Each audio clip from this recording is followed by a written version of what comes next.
Hi everyone, welcome to week 4 of online PE. This officially marks the halfway point, I believe, of our unit, so that's pretty awesome. One big thing happening today is we are going to switch from talking about Tabata training, which I did just want to clarify because in the videos last week, I did notice that we lost some points because our format wasn't correct for our Tabata. So remember, Tabatas have a specific format. They're very short but intense workouts. And the timing is really important. And that timing is research backed. Remember that Japanese scientist? He actually found that if you use these specific intervals, then you're going to have the most benefits. So what were the intervals? What are the times? How long do you want to work for? And how long do you want to rest for? Correct. If you said you want to work really hard for 20 seconds and then rest for 10, you will repeat that 8 times for a total of 4 minutes. So that's really what I was looking for during those Tabata videos. And I really wanted to see you guys working super, super hard and quick during those Tabatas. Second misconception. The difference between muscular strength and muscular endurance is really tough. And it is kind of confusing. So muscle endurance, I'm gonna kind of show an example. So some of you said if you lift weight, then it's muscle strength. And I was like, ooh, it has to be really heavy weight, right? Muscle endurance is the ability of our muscles to use part of their force many, many times. Now that's in regards to repetition. So like if I'm able to do push-ups, a lot of times, right? I don't use all of my force in my arms for one push-up. Now, this 8-pound weight, if I'm doing bicep curls, this is actually really easy for me, and I can do this probably at least 20 times, if not more. So is this weight working my muscle endurance? No. Now, I have this 25-pound kettlebell. It's a lot heavier. Now, if I do this, that's a lot harder, right? I probably need an even heavier weight, about 30 pounds, 35, before I'm really gonna start to see my muscle strength and cause my bicep muscle to use all of its force one time, so if I tried to pick up the weight again, I wouldn't be able to.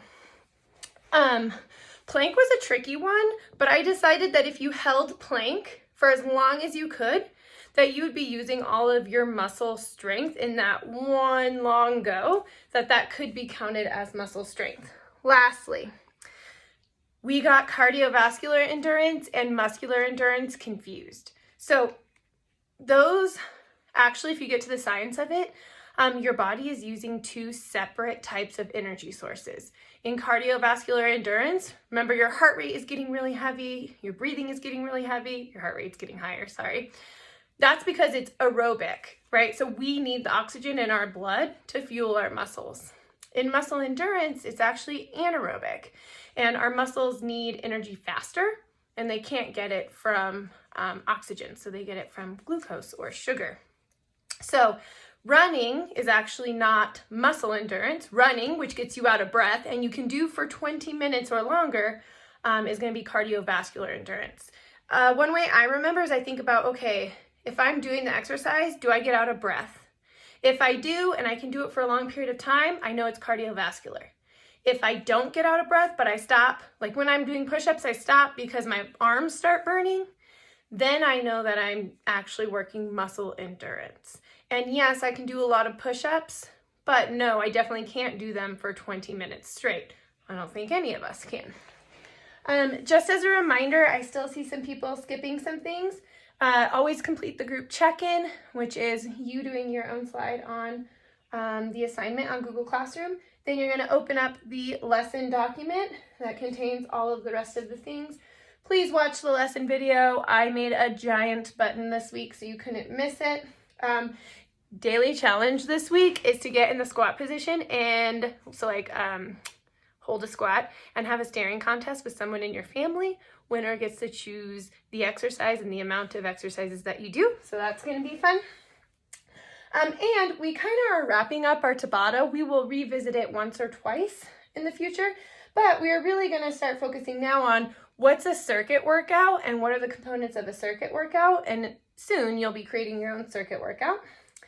Complete the choice workout. For those of you who are celebrating Ramadan, there is a 5-minute meditation that you can choose. That's, of course, not intense, so that can support you there. And if you have questions, like, please send me an email or Teams me, and I can help you there. And then complete the journal mastery check. There is a breathing exercise. We're going to revisit the breathing exercise we did 2 weeks ago. All right, we're going to jump into our review. How many health-related fitness components are there?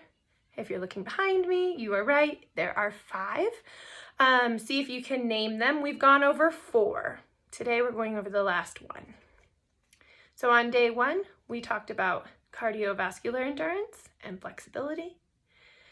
Second week, we did muscle strength and muscle endurance. Just kidding, that was the 3rd week. And then this week, we're going to talk about body composition.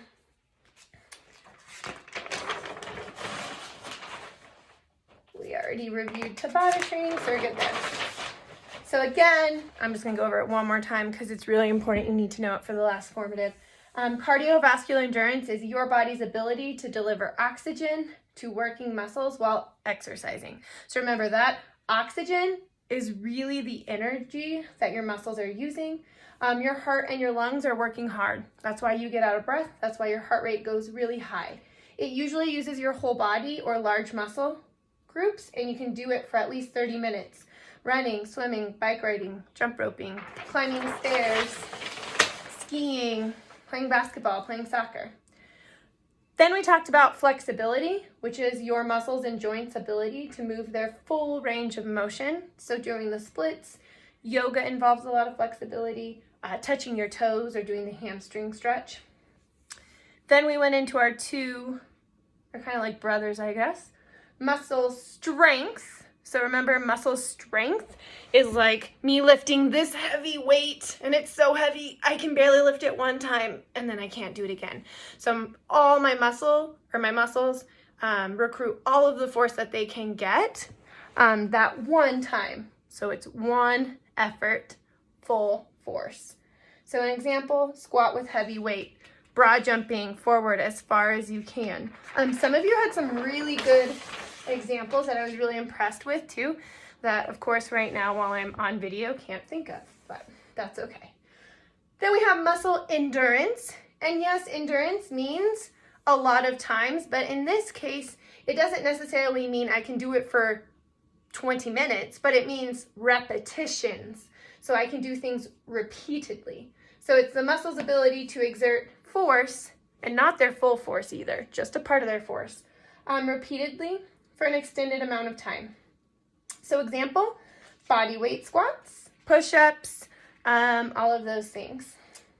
Now, today, our big hitter, the one that's kind of confusing sometimes, is this idea of body composition.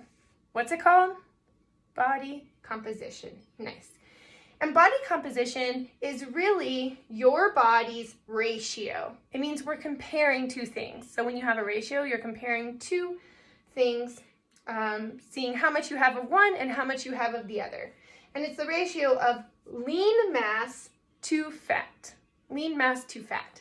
Lean mass includes everything in your body that's not fat. So bones, muscles, organs, fluid like blood, all connective tissue, all of those things, literally anything in your body that is not fat. Now, do you think it is healthy to have a body composition with 0 or very little fat? No, of course it's not.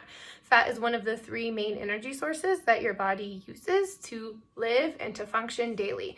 So you do want to have a little bit, or you want to have fat in your body composition. Otherwise, you're not going to be healthy. Yeah, that would be very bad. Now, so you need to know what are the 2 things that body composition compares: lean mass and fat. And the second thing you need to know is body composition is the only one of the health-related fitness components that does not relate directly to an exercise. Body composition, though, is affected by 2 habits or healthy living habits. One of them is physical activity or exercise. This is my little guy sweating doing exercise. That doesn't look like it. And the second one is healthy eating. So what are the two main predictors of healthy body composition? Physical activity and exercise, and your diet or healthy eating. If you make sure that you are active and you make sure that you are eating healthy, then you're going to have a really healthy body composition. And today there's no more, because that's all of it.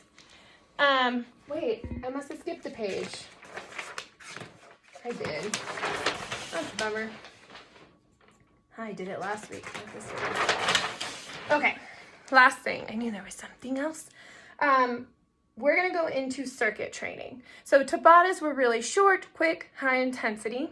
Circuit trainings are a workout that alternates between several exercises, usually around 5 to 10, that target different muscle groups. So I wouldn't have a circuit workout of all arms or all legs. I want to make sure that I am alternating my muscle groups and different types of exercises. And the big idea here is that you work different muscle groups, so you get multiple benefits with little or minimum rest. And that's because you alternate muscle groups. So while one muscle group rests, another one is working. So for example, I might do push-ups for a minute and my arms are really tired and burning, and then the next round I'm gonna do sit-ups. So while I'm working my abs, now my arms get to rest. Okay, so big things about circuit training. You alternate muscle groups and different exercises. It's going to be little to no rest. And yeah, you work different parts of the body. So enjoy your circuit training. Enjoy your breathing activity. And make sure you answer the mastery check questions. Teams me or email me if you guys have any questions. Bye.